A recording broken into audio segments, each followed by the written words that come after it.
പൊയ്യ പഞ്ചായത്തിലെ പൂപ്പത്തി സ്വദേശി വി.ടി. ചാത്തപ്പന് കെട്ടിട നിർമ്മാണ ക്ഷേമ പെൻഷൻ കുടിശ്ശികയായി കിട്ടാനുള്ളത് 1 ലക്ഷം രൂപ. തുക ലഭിക്കാൻ ആരോട് പരാതി പറയണമെന്ന് പോലും ഇദ്ദേഹത്തിന് നിശ്ചയമില്ല.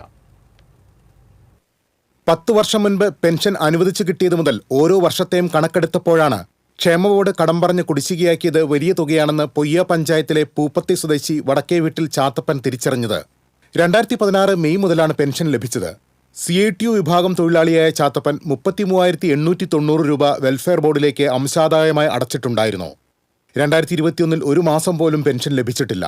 2024 തളർന്നു വീണ് രോഗാവസ്ഥയിലായ ചാത്തപ്പൻ വീണ്ടും ജീവിതത്തിലേക്ക് തിരിച്ചു വന്നപ്പോഴാണ് ബാങ്ക് പാസ്ബുക്ക് പരിശോധിച്ചത്.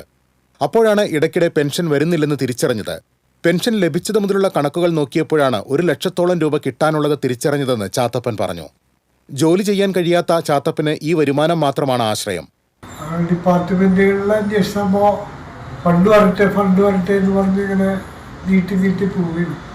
മുഖ്യമന്ത്രിക്കും ധനമന്ത്രിക്കും പരാതി രജിസ്റ്റർ ചെയ്ത് അയച്ച് അവർ വകുപ്പുകൾക്ക് കൈമാറിയിട്ടുണ്ടെന്ന് പറയുന്നു. പക്ഷേ ഇന്നുവരെ ഒരു നടപടിയും കണ്ടില്ല.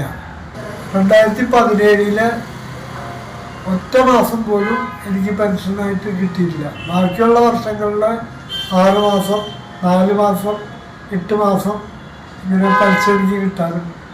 ഈ പെൻഷൻ കിട്ടാറുണ്ട്. മൊത്തത്തിൽ 1 ലക്ഷത്തിൽ ചില്ലറ ഈ 10 വർഷത്തിനുള്ളിൽ എനിക്ക് ലഭിക്കാറുണ്ട്. കാരണം ഫണ്ടില്ല.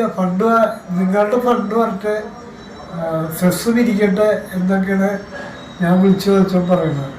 സാമ്പത്തിക സ്ഥിതി മോശമാണെന്നും മെച്ചപ്പെട്ടാൽ കുടിശ്ശിക നൽകാമെന്നുമാണ് ഇയാൾ നൽകിയ പരാതിക്ക് വെൽഫെയർ ബോർഡ് മറുപടി നൽകിയത്. ഇതിനിടയിൽ മുഖ്യമന്ത്രിയുമായി ഫോണിൻ പരിപാടിയിൽ സംസാരിച്ചെങ്കിലും പരാതി ബന്ധപ്പെട്ട വകുപ്പിന് നൽകണമെന്ന മറുപടിയാണ് ലഭിച്ചതെന്ന് ചാത്തപ്പൻ പറഞ്ഞു. TCV news, Mala.